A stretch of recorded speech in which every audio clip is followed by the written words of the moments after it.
Thank you for joining us again at the Clive Barker Podcast. In episode 420, Jose and Ryan are back from a short hiatus with lots of Hellraiser-related and Transmutations news. This episode is sponsored by Don Bertram's Celebrate Imagination. Don Bertram is a longtime friend of Clive and advocate of his art, but Don's unique and inspiring paintings are for sale, and over 50% of the proceeds go to the Arts and Medicine program at the Texas Children's Cancer Center. Click the side banner and follow the link to the Etsy shop where the artwork has returned from the local galleries. New stuff in there. I just got my second one, Snail Bait.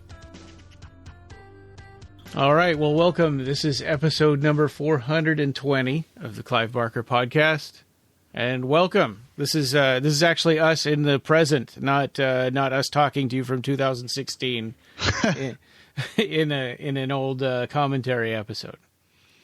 That's right. A lot of stuff has been happening, and especially with me and stuff. So, as you probably know by now, I moved from an apartment. We bought a house, and we were just moving throughout the second half of August, and everything. I'm talking to you guys from my new office studio here in the house. So I'm in the basement. What's below remains below, as usual. So, yeah, I'm totally jealous. I had that for a while. I had a whole basement apartment for podcasting and like for movies and video games and all kinds of audio, video kind of stuff. Oh yeah, I got the Sega Genesis down here. Yeah. Oh man, but yeah, now it's our Airbnb, and so I've crammed all this stuff into the bedroom. Yeah, I'm still kind of surrounded by, certain boxes that need to be unpacked, but we're getting there slowly. Yeah. I think Sarah's working on her office upstairs, and I got my office downstairs. And I dig the basement, and I've got my computer here with my new Hellraiser desk mat. I saw that. Yeah. That's cool. I bought it off of Etsy, and I love it. It's great. Yeah. It really adds flair to the new desk. So, I haven't put up my Clive Barker books yet. They're still all packaged, but I'm slowly opening that stuff and putting them on the shelves. And it's also we've been working a lot. I've been working a lot on the book on right. one of the. Yeah. Checking out one last polish pass that I should have done this ages ago, but because of the move, it's just kind of gotten moved down in the priority list. But it's now finally done. So Ryan, you should be working on getting those e-versions out pretty soon, right? Yeah. Well, I mean, so I'll be doing the Apple version, and you are going to do the Kindle print version, right? And Kindle. I mean, because I think those come from the same source, right? I think so. Yeah. But I mean, I'm happy to do whatever. Our priority is to get this thing done. I mean, we've done the hard part now theoretically. So sure have. But I'm gonna have to take a day off of work to fight with Apple to get this thing published on the Apple Bookstore, because the last time I tried to do it, this was before the polish pass. So I'm gonna have to reformat it and do it again. Yeah. But I was fighting with Apple, and they were emailing me and emailing back and forth, and it's just it's hard to explain. But it has something to do with my account with their publishing arm, and they're not open except for during business hours on Pacific Standard Time, and I'm always at work. And somehow I ended up creating more than one of those accounts, and one of them has all my tax information on it, but they're only referencing one that doesn't, and because every time I tried to publish the book, it would create a new account. Oh, okay. I can see how that would become a problem. Yeah, so it's just something where I need to talk to a human being on the phone instead of like trying to do it through email. And have them walk me through it while they're while I'm on the computer, and maybe have them like take over the computer and, look at it and stuff. But yeah, so I'll need to pick a day to take off of work and do it. That sounds complicated. Yeah. I'm taking a day off work this week to play Starfield, because Starfield is coming out. Who's it? What? Who field? Starfield. You haven't heard of Starfield? It's a new game that's coming out this week. It's a space exploration game. It's from the same guys who made Skyrim and it can't get no respect. Fallout 4. Yeah, all that stuff. It's starring Rodney Dangerfield. Yeah. Actually, no. But what are you referencing there? You totally lost me with Rodney Dangerfield. Well, because it's Starfield. So it's just Starfield. The field, right. yeah. But right. No, I don't know. Okay. Yeah, I don't know anything about it. Nah, it's a new game. It's, if you know Fallout 4 and you know Skyrim, then you know the studio that made Starfield. It's coming out this week. I think it should be interesting. Those games, both of those, I've only played for about 20 minutes because the color palette bugs me. Oh, it's like the color palette is always like brown ground and yellow sky, so it's like toilet color palette. Brown ground and I guess you could say that for some of these games. Yeah, and Western RPGs always seem like that. I see what you mean. Yeah, there's mods already before the game even is coming out on the 6th. There's already mods to change the filters of the game. Like Fallout 3 used to, everything looks green. Like, Skyrim, everything is desaturated and kind of looks bluish and desaturated.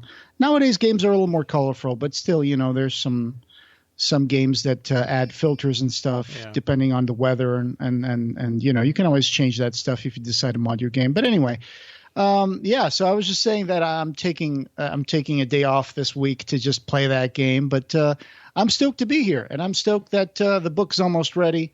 Yeah, and we're working hard on that. And today we're going to talk a little bit about some interesting news that came out, right? Yeah. So I guess first off, and sorry, Ed, this is delayed because we haven't been actually in the present on our podcast for a while. But Ed Martinez did an interview with Keith Thompson of the Hellraiser, the new Hellraiser movie. Yeah, exactly. One of the guys who designed the Cenobites. Yeah, so super cool. It's like a right around 90 minutes long. It looks like they've got a lot of cool visual little slides to go along with the interview. If you're watching it there on YouTube. Yeah, there's a lot of stuff. Ed and Nina, of course, who've been with us many times in our episodes, they got to talk to Keith Thompson, I think maybe for a couple of times or more. And they collated everything into like one big interview, like they did with Russell Effects on their YouTube channel previously. And it's a really good, really very detailed, very thorough analysis of how he came up with the new Cenobite designs for the Hulu Hellraiser. Yeah. So, and if the last interview is any indication, it should get thousands of hits again, just like the last one. So. Awesome. Oh, it is. It is on its way. Yeah. Yeah. I've listened to the whole thing. It was pretty good. I talked to Ed about it. We had a good call talking about that. And there's a lot of like back behind the stories, a lot of direction that they got when designing the Cenobites, a lot of little details that you probably wouldn't even notice just watching the movie, like little things that you can see in Cenobite's hands and how they were designed. And like the mask, for example, his hand has some Leviathan tech on it, and we've talked about what Leviathan tech is. It's those metallic things that the Cenobites seem to have, like technology in their bodies. Like the mask has almost like a tattoo gun, with some cables and some wheels on the back of his hand, and then his index finger has like a needle that he would use to tattoo words onto his victims and stuff like that. So this is stuff that, just looking at the movie, that's a little dark, and sometimes certain scenes are a little dark. You can barely make those out. They go into detail about the Cenobite, the mother, that shows up just for a few seconds in the movie, and you get to see all those preliminary sketches and designs. How Chatter was initially set up to be more like a quadruped creature with these giant stilt limbs and stuff. There's a lot of interesting things, like a Weeper with a Cenobite Weeper. Yeah. It had another stage of the makeup that they never put in the movie, where the body would unfold itself in certain special ways, and then it would just also run on all fours. Whoa. And yeah, you're going to get to see all that stuff if you go to Ed Martinez's YouTube channel and check out this interview that he did with Keith Thompson. Well, yeah, man. Yeah, so I haven't watched it yet. I've been wanting to, and Ed's been sharing it on all the Barker Facebook groups. So no excuse. I just really need to go see it. So just like, and everybody else listening should also go check it out. We've got a link there in the show notes. So go take a look. Horrorhound issue 97 has a Pinhead on the cover. So that's kind of cool. Yeah. It's a cover painted by Ed Repka. Yeah. Yeah, it says Hellraiser has been long considered one of the greatest film franchises in modern horror, and Horrorhound places focus on this movie series with an expansive retrospective feature written by Paul Kane, Hellraisers, with a comprehensive guide to collecting Hellraiser merchandise, the toys, comic books, statues, replicas. It's all covered here, paired with this expansive guide to the Clive Barker masterpiece. This issue takes a close look into another modern horror phenomenon, the video game series Dead by Daylight. Oh, right, yeah. I And, tried to Pinhead play is in that one game, too. and I had tried to play that game, and I just couldn't get into it. But Yeah. Is it like a Mortal Kombat Street Fighter kind of game? no, it's like a multiplayer sort of a game where you've got a group of survivors, and then one guy is picked at random to be the serial monster. killer, the serial Okay. killer. Yeah, and so if you catch somebody, you take them over to a place to hang them up on a thing and sacrifice them. And Yeah. so whoever the serial killer is there's a little different flares about how they get sacrificed, but basically they're all kind of mostly the same. I mean, whether it's Pinhead or Freddy Krueger or whoever else, or Michael Myers. Yeah, I'm sure they have their special move that's different for every monster accordingly. But yeah, exactly. But so it's definitely kind of scary and stuff, but I don't know. It's not, Pinhead's not a slasher, and so I think it's kind of forcing for me, that was kind of forcing a square peg into a round hole, I guess. Well, it just fills a purpose, right? I mean, people who love horror, they just want to see their favorite characters in those games, and it's not like they're there to tell a story. It's just another kind of a skin for a character that you can use and be like, hey, this is cool. I'm Pinhead now, and I got chains that chain all these people. That what you were describing about the game reminded me. Wasn't there like a Friday the 13th game as well? Where it's really similar from what I understand. I haven't played that one, but I think people have to find like fuel for the car and ignition or whatever, and then they have to get everything together and get out of there. It's a really similar premise to that.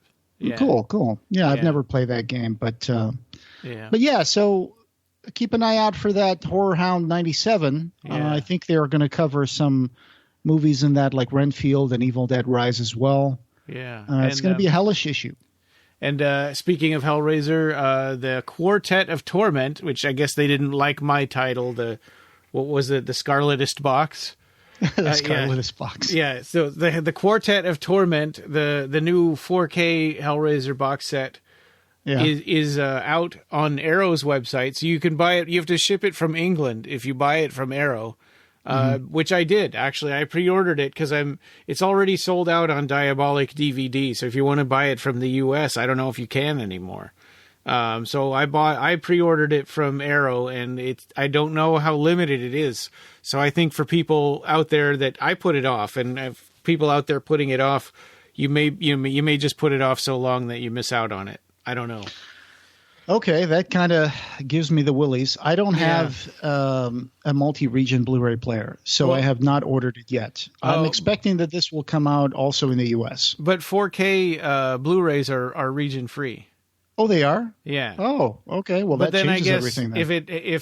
But I guess if the ones that are in there that are not 4K, I guess there are some movies in there that aren't 4K, and they might be region coded. I don't know. Okay. The hardcore fans are buying it to have the Hellraiser Bloodline stuff. I see. In there. But also having Hellraiser 1 in 4K is also a pretty big deal, I think. Hellraiser 1 and 2 in 4K is a big deal. Yeah, I think you told me this before. I was just checking that again. I also cannot play Ultra HD Blu-rays because I don't have a UHD Blu-ray player. Do you have a TV that can do it? No. Oh, okay. Well, a PlayStation 5 or an Xbox One Series S or X can do it, or you just can buy a player. But then you'd still need a TV for it. Yeah, I guess. I mean, you need a TV if you want to take advantage of the whole 4K thing, right? Yeah. Otherwise, you could just watch it on a regular TV. Right. It's just going to look like crap. Yeah. Well, it'll be up. It'll be downscaled or whatever. But so you got that Ultra HD Blu-ray player. So you've been buying all these like movies that have been coming out, like Rawhead Rex and 4K. Yep. Yeah. And 4K. I just got Rawhead Rex in 4K not too long ago. So I have the Blu-ray, the old Blu-ray I'll probably give away or something. So the inevitable question I have for you then is like, you already got it, right? Because you showed me pictures of the set when you got it.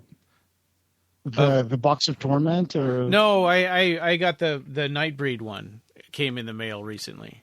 Oh yeah, how is that one? Well, I haven't watched it. I've just opened the package so far. The Hellraiser Quartet of Torment is available now. It may be limited edition, so I would recommend getting it as soon as you can. It is limited edition. Yeah, it says right there on the title. Well, there you go. Oh wait, there's a Chatter slipcase. Huh. Oh.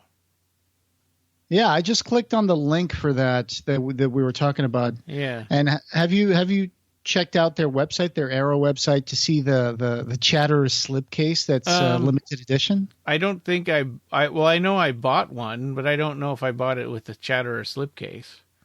Yeah, because there's one with a Pinhead and a skin guy, right? Oh, this is the one I bought. Yeah, for £65. Yeah. Yeah, this is the one. Okay, so yours is going to be the limited Chatter one. Yeah. Cool. Yeah. And the Pinhead one is £60, so it's a little cheaper. Oh. And it's got the Pinhead figure on the box and then a skinned version of it inside. Oh. Interesting. Well, no offense to Doug Bradley, but every Hellraiser has Pinhead on it. That's true. That's true.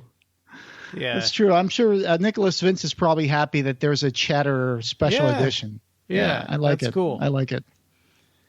Yeah. So, and then speaking of 4K Barker movies, 4K Underworld / I'm calling it /Transmutations, but on Kino Lorber's website, they're just calling it Underworld, which, we don't want to confuse it with the one with the late 1990s movies or early 2000s, I forget, with the werewolves versus the vampires and whatever. Oh, yeah, that one, yeah. Yeah, so, but Transmutations finally announced on Kino Lorber in 4K, which has been rumored for a couple of years now, right? But now they've got it releasing in 2024. They don't say when exactly it was. They were originally, I think it was rumored to be shooting for Halloween, but it doesn't seem like they're going to make it for Halloween, so now sometime in 2024.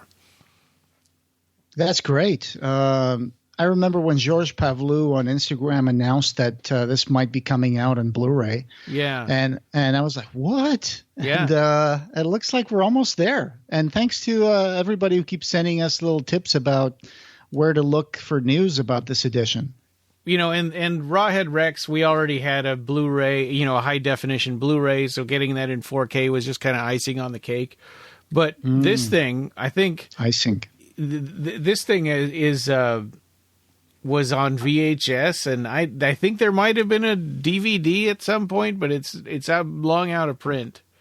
Yeah, but the DVD was like a really crappy, maybe VHS transfer or something. Yeah. Does Underworld exist in Laserdisc, to your knowledge? I have it. Oh, you have it? Yeah. Okay, cool. Yeah. In fact, I think we did our audio commentary on the Laserdisc, so I made you guys wait while I turned the Laserdisc over. Yeah. Classic. Yeah. But yeah, so that'll be nice. And maybe when we might want to revisit some of these 4K, movies, in our podcast. It would be kind of nice to do. I'm game. Yeah. I'll watch the regular versions because I don't have a 4K Ultra HD player, but I'll definitely follow along. And then you added this one, right? Nicholas Vince was interviewed at the world premiere about I Am Monsters at FrightFest 2023. Yes, he premiered his kind of one-man show. Now it's a movie as well. It's kind of a dramatized, a version of it. I haven't had a chance to see I Am Monsters. I've seen the trailers and seen clips of it that you can find online on YouTube. and it looks really nice. It looks very personal. It looks like Nicholas Vince is talking about growing up, falling in love with monsters and horror, and his career and things about his childhood and things about his artistic career. He finally made this film version of it, and it looks like it went really well. Oh, good. Well, we'll have to share where it can be found, when it's released. Sure, yeah, absolutely. Yeah. It premiered on the FrightFest. I think it was in Leicester Square. Nicholas Vince took to the stage in 2019 with his autobiographical one-man show, I Am Monsters. So he did it on stage first, and now this is a movie version. Both a resounding, nostalgic, and relatable tale of growing up in love with horror and an essential discourse on the turmoil of growing up gay under draconian Thatcherian rule where the closet was always safest. This is the Suburb movie adaptation. It's 71 minutes, and I hope if you got a chance to see it at FrightFest, drop us a line. Let us know what you thought. So sort of documentary, autobiographical kind of film. Yeah. You see him surrounded by giant blown up pictures of his characters and stuff, and he's talking about what it was like and talking about growing up gay. He could have been arrested. He could have been sent to prison in London if anybody had accused him of being gay. I'm looking forward to seeing the whole thing. Yeah, definitely. And then another one here, you've got Cine-Excess, Hellraiser, and Unholy Reunion of Cenobites in Birmingham. So this is a convention? It's an international conference, and it's going to be... It's called, the full title of this is the 17th International Conference and Festival on Global Cult Film Traditions. I'm sure our friend Sorka must know about this already, but we might have to send her a line. This is a call for papers, Cine-Excess 2023. And I found out about this on that interview that we were talking about with Nicholas Vince when someone said, hey, you guys are going to do a big Cenobite reunion, aren't you? It's like, yes. So it looks like this is going to happen through the 18th through the 27th of October of 2023. It's going to be in Birmingham, UK, but you can also participate in this online, I believe. So there will be some guest filmmakers, UK theatrical premieres, and exclusive screenings. Wow. So, and this is one of the featured events. It's going to be called Hellraiser, an Unholy Reunion of Cenobites. It's going to be Doug Bradley, confirmed. Barbie Wilde confirmed, Nicholas Vince confirmed, Simon Banford confirmed. Wow. So, and live keynote speaker, Professor Barbara Creed from the University of Melbourne, marking the 30th anniversary republication of The Monstrous Feminine. So it looks like this is going to be kind of more of a academic kind of environment, but I'm looking forward to seeing, if anybody can record anything there and or maybe if I can buy tickets online and attend this. So that would be terrific. Because I don't think if you want to see all of these Cenobites in one place, I mean, Birmingham is going to be the place to go. You mean buy tickets to a Zoom or something for it? I have to look into it. I literally just found out about this today while I was listening to that interview. Well, that'd be cool if we could, join in on that. Yeah, I mean, it does say that this conference is in Birmingham, UK /online. Oh. So I'm sure there must be a way of getting tickets for this. Yeah. Yeah. Actually... thinking about this Quartet of Torment, Sorka is on that disc. She's on one of the special features. I forget if it's some kind of a written thing or if it's Oh, that's great. Yeah, and I was thinking about that. We introduced her to Pete Atkins. I was like, hey, if we we're also open to contributing to any of these things if you guys want. Right. Yeah, Cine-Excess is a journal, and this is kind of a call for papers and an online thing. It says here, delegate fees for virtual attendance at the conference and related streams, screenings, and filmmaker talks are £100. Okay, £100/50 concessions. Okay. Oh. Supported by Birmingham City University, Arrow Video, and the Electric Cinnamon. So Arrow Video always has its hands on this Hellraiser stuff nowadays. 18 through 27 of October. That's right. The time zone's going to be crazy probably for us. Yeah, I don't know how that's going to work. Especially if it's 9 hours for me. Well, yeah, let's look at that and see if if there's anything that can be done with that and if we can record it, and I don't know. That's kind of a cool. It's a cool thing to think about. in any case, this is more for people who are in the UK and or people who want to attend this online. So the link is in the show notes, and the rest is up to you guys. Yeah. And then on the slab. Oh yeah. I was noticing this too on the slab. I kept thinking, oh, is that Mick Garris's and postmortem? But no, on the slab is something because they always say, oh, we got so and so on the slab with postmortem with Mick Garris, but this is a different podcast that also uses on the slab. Yeah. New interview with Pete Atkins. He's always great to listen to and to talk to. So that would be awesome. Yeah. Apparently he spoke with, I think his name is Greg at On the Slab horror show. And he talks about, the usual stuff, Hellraiser, Wishmaster, horror in general. I haven't listened to it yet because this literally came out a couple of days ago. And I was still kind of unpacking things, but I put it in the show notes. So you guys can go listen to it. I'm probably going to listen to it tonight while I'm still unpacking Clive Barker books. Probably talking about the writer-actor strike, I would imagine, too. Oh, sure, yeah. Yeah. That's kind of it for the news. We're hoping to get this book thing more buttoned up now. Now that you've gotten through your moving and your pass of the book, we can focus on publishing there. Yeah, there were a few little things that needed to be tightened up, and I think I was sharing some of the funniest typos I found, like the dough dub instead of the Doug dub. Right. Right. D-O-U-G-H, dough. Yeah. I was like, oh, this is funny. and I was, I was a little annoyed that I had already spent all this time reformatting it. I spent a couple hours reformatting it for Apple, and then it's like, and now you're fixing the Word version that I'm going to have to format again. Oh yeah, I'm sorry about that. But at the same time, it's like if we didn't do this, we would be sending out this version with all these typos and stuff in it. So right, misspelled names and things here and there that I caught. And the person who was going to edit it for us just hasn't gotten back to us. So I don't think that's happening. I mean, it's been over a year since we've heard from her. So right, so we're kind of on our own with this. So. I appreciate all the time you've taken on this, and it's probably, I imagine it's taken a lot longer than you expected. Yeah. That's fine. It's all for a good cause. But so what else do we got? Do we have, I think we're done with news. Do we have any more listener input or feedback? Oh, yes. Yeah. From the, I put these out of order. So from YouTube, we did have somebody saying, hey, I was wondering if you guys will look at more Hellraiser comics. I loved your prior episodes where you went over them. I listened to them falling asleep to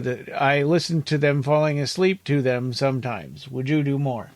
First of all, I always love to hear when people listen to us, even if we're putting people to sleep.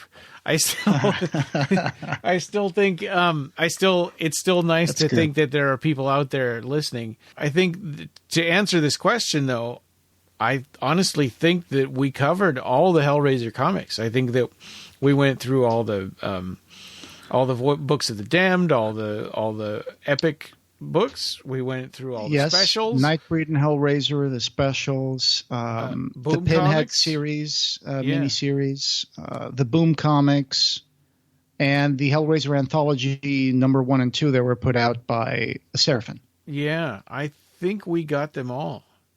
There's a lot of episodes. I'm sure you haven't heard all the episodes.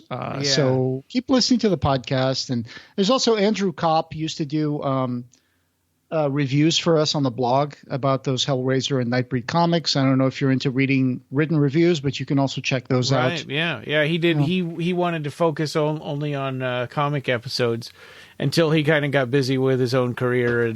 And for us, coming soon. We've put it off for a long time, and I bet you, I'm guessing that probably Ed's been asking you about doing the Land of the Dead, right?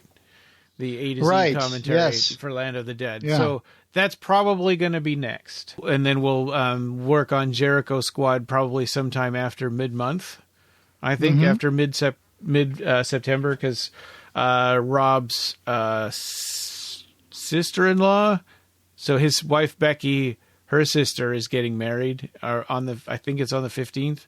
And so congratulations. Every weekend he's working with Becky to help like with setup for the wedding. And so he doesn't have time to help with Jericho Squad stuff until after then. But I had a meeting with him yesterday to kind of go over some stuff, some ideas that I had for it. Yeah. I mean, marriages are a lot of work to prepare and to plan, and so I understand that. But I try not to snoop, but I've been seeing you today creating like images for the campaign's next episode, but I have not seen any of the images. So okay, yeah. I deleted them right after I made them. Yeah, I can still see the prompts popping up on my phone, like yeah, more like crab. But anyway, it's okay. It's all right. It's I didn't snoop on them, but yeah. So interesting. I'm looking forward to the next episode of Jericho Squad to see what's going to come out of that. Yeah, this is another news episode. I hope you guys had fun listening to this with us. I'm still gonna unpack a bunch of Clive Barker books and put them on my little new studio. And Ryan, you got some stuff to do with your Airbnb as well, right? Yeah. Well, and I still got to edit this one and put it out today, which I usually don't do that. I usually, record one day and then post the next day, edit and post the next day. But so I got to do all that too, right? Yep. And I've made one bed, and we cleared out the area because where our boiler's getting replaced on Wednesday, and so we had to clear out the boiler room so that they can work. We're getting hooked up to natural gas. And so we're getting the boiler replaced, and they're redoing the plumbing and manifold and stuff. And so it's like a $30,000 project. So you're updating the boiler room, huh? Yeah. You're going to put a nightclub in it? You would not want to be in that nightclub. Sorry, I had to put a Hellraiser 3 thing in there. Yeah, I get it. The boiler room. Mm-hmm. Okay. So a lot of work to do on both ends of, both you and me. I still have a basement. I just bought a dehumidifier for this basement because when the house inspection came over here, they were checking the walls and said, yeah, your wall has 40% humidity. And it's like, you guys need to find a way to drain the water around the house and put a dehumidifier in here. So I had to go take care of that. And this thing takes out so much water out of this basement. It's crazy. But it's much more comfortable. Use it to water your plants. Oh yeah, I've just been pouring it down the drain. Like if I was a Fremen living in Dune, I'd be rich. Yeah, this thing takes out 35 pints of water every hour. Wow. Yeah, it's ridiculous how efficient these dehumidifiers are nowadays. Yeah. My parents used to have an old dehumidifier that was twice as big, twice as clunky, twice as noisy, and this one is super small and just. Yeah, these walls are feeling much, much less damp now. Good. Which makes me more confident about using this as my basement. Something else you can do, and this is what we did because we have an old house, is you can get bath fans that run on, instead of a switch, you can change the switch to a humidistat. So you set the switch to like 50% humidity. And so the bath fans just whenever it's above 50% humidity, they start draining the air. Yeah, the bath fans just turn on and just keep pumping, just keep pulling the air out until the humidity gets down to below 50%. Oh, that's a great idea. Hey guys, you've heard it here in the DIY DIY basement podcast. Well, because in Fairbanks we have to build the walls thick, to keep the cold out. Yeah. And so humidity inside is a real problem. And the floor freezes for a good chunk of the year, too. So I bet you that's not, you don't want to go down to the basement because it's probably going to be like a fridge, huh? Yeah. I mean, you got the boiler. Yeah, that's true. Yeah, I mean, if that happens, then your pipes will break and your house will flood and freeze and stuff. But I'm looking forward to the cold weather. I've had enough of hot weather here in Cleveland right now. It's been so hot and humid here, but anyway. Believe it or not, we still have more classic commentaries. We still have 3. Yeah, we have 3 more to do. So instead of putting them all in a row, though, we'll probably spread them out over the rest of the year. Sounds good to me. All right. Looking forward to Land of the Dead. Catch you guys later. And this podcast, having no beginning, will have no end. Thank you for joining us, and we hope you have subscribed. You can find the Clive Barker Podcast wherever you find audio. Show notes for this episode, as well as news and reviews, can be found at our website at www.clivebarkercast.com. The Clive Barker Podcast, or BarkerCast, is an independent editorial podcast and blog that is not affiliated with or under contract by Clive Barker or Seraphim Inc. This is a labor of love by the fans for the fans. You can chat with us on our Facebook BarkerCast listeners group, our Facebook page, Twitter, or our new Discord server. Watch for our annual Kickstarter fundraisers to get some cool stuff, and you can buy t-shirts on our TeePublic store. Go to teepublic.com and search for BarkerCast. Opening music by Ray Norrish, end credit music by Matt Furness. Thanks for listening.